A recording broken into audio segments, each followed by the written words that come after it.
This news story was produced by Cogeco North Bay News. To watch the full newscast, tune into channels 12 or 700 live at 5:30 p.m. Monday to Friday. It's a strategic budget. It's looking at growing the economy and provide more opportunities right across the board for all Canadians. And I think it's well thought out that way.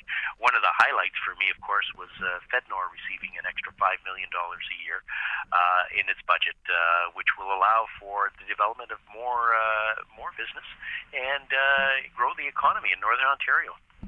Thoughts on the deficit and debt heading into this fiscal?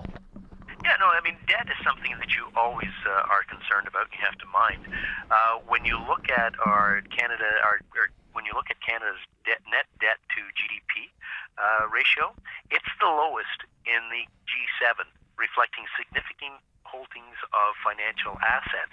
So I'm not saying that we should continue to plow into debt, but we do have some room there to build our economy by borrowing so that we can benefit down the road from the growth.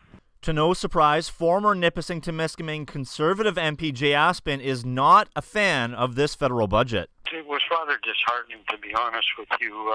They've tried to stimulate the economy by massive government spending. And unfortunately, this spending has boxed them in for other necessary programs. There's little money available for anything else, and very little new money in the budget. The amounts necessary to service a debt has effectively crowded out programs for necessary spending. And that'll be the same going forward. Secondly, their misguided, what I call misguided approach to business.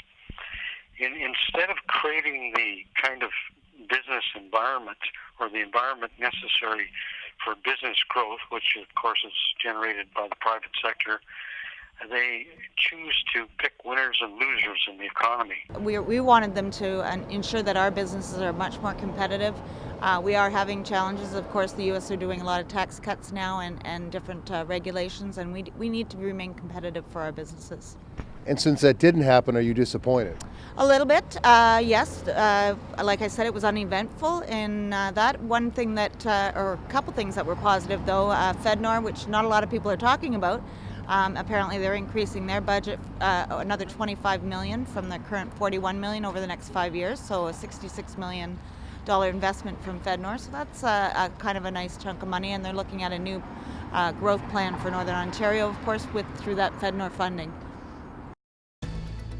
If you are interested in watching Cogeco North Bay News, you can become a subscriber by calling 1-800-267-9000.